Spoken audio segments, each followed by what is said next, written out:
Assalamu alaikum wa rahmatullahi wa barakatuh to some and peace out to the rest of you. You know who it is, with the press, and why. Let me get straight to it.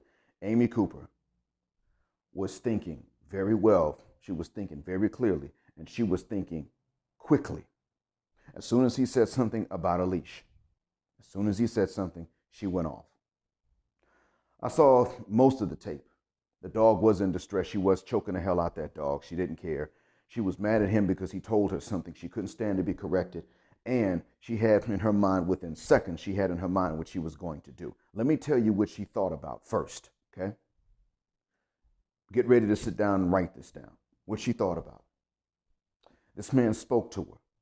She said, "This nigga's correcting me. I don't like it when niggas correct me.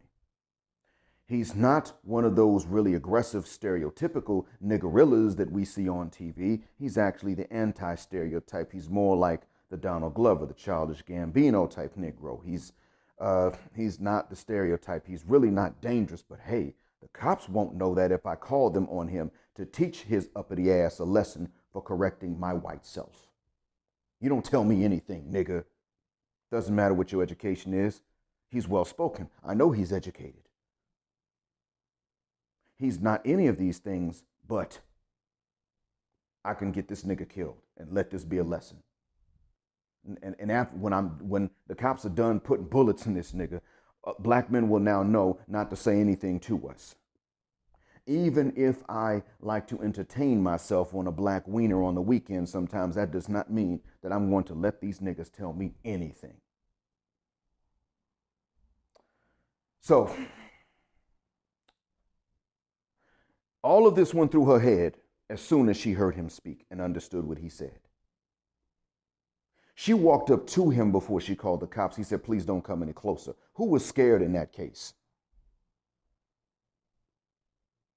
She walked up to him. Then she got on the phone, and she never sounded the least bit afraid until she was on the phone with the cops. "He's threatening me.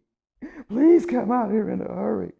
So that the cops, of course, with 911 would, of course, think, okay, there's this niggorilla threatening our virtuous white damsel in distress. Get some units out there quickly. That's what that was about. She was trying to get what happened to George Floyd to happen to him. Speaking of George Floyd, I'm going to touch on a side note right quick. I don't know why he was arrested, and I don't feel a guck. I don't care if he actually raped a white woman. I know that's a cold thing to say, right?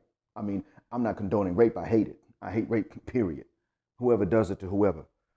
What I'm saying is that in terms of him being killed, even if he raped a white woman, they should not have killed him. They should have arrested him. White men who rape black women should be killed because the power dynamic is completely different. And some of you were surprised to hear me take up for black women based on things I've said about Western women in general. But no, I'm in favor of never punishing anybody for something they did not do. And that's why I'm not in favor of them killing George Floyd. Aside from that, I believe that white people have no moral right to enforce laws on anybody that's not one of their own. They should only be allowed to police each other because they're really not our equals.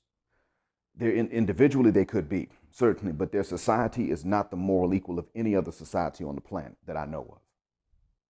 We know what they've done to everybody. Most of us black folks are just beginning to not care what they've done to other people because we realize other people may not care what they've done to us, but we do at least know what they've done to everyone else. How can you sit up and say that they are the moral equal of anyone else? So how can they police any other communities? And this is something that we should call for. We should we don't need to call anymore for equal laws. We need to call for laws that favor us in the letter and don't favor whites. That's what we need. Black people should be allowed to own guns with far less restrictions than white folks. And that should be by law. If you were considered white on your social security number, you should have to go through more restrictions to own a weapon. And the more powerful the weapon, the more expensive and bureaucratic that process should be for you, and the less it should be for black folks. And everybody else should fall somewhere in between based on our approval. And these are things for which we should actually call, even if they're never going to grant them, because we are justified in that. But that's beside the point. What I want you to understand is that Amy Cooper, and she thought through all of this. She knew what she was doing. She wasn't calling the cops thinking, I can't tell the difference between him and the niggorilla stereotype. She called the cops on him knowing that he was not that niggorilla stereotype, that he was harmless. He was bird watching. He was well spoken. And she probably had certain ideas of what kind of job he had. End of story. And I want you to pay attention to that. All of this went through her head within seconds, and she executed the plan. And fortunately, it did not work.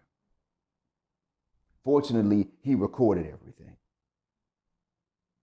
The one thing she did that was stupid was that she called the cops and put on that act while he was recording. The problem, the reason she may have done that is that she probably did not really think that, or she had doubts about him recording. That must be it. Because she was a slickster. She did one thing that was very stupid that saved us, but other than that, she was planning in her head. She was emotional and still planning. That's dangerous. So when I tell you, gentlemen, watch out for the Wicked Witch of the West, I'm telling you, that is still the Karen and the Becky and the Amber. You cannot say, okay, I'm going to run away from the scraggle daggle of the hood and then point your arrow at one of them. I'm sorry, but that's dangerous, and we're seeing how dangerous that is. That being said, I think I've explained enough. It's not a game. It's a war involving a lot of war games. So play to win. The blackest of the black, sign a black out.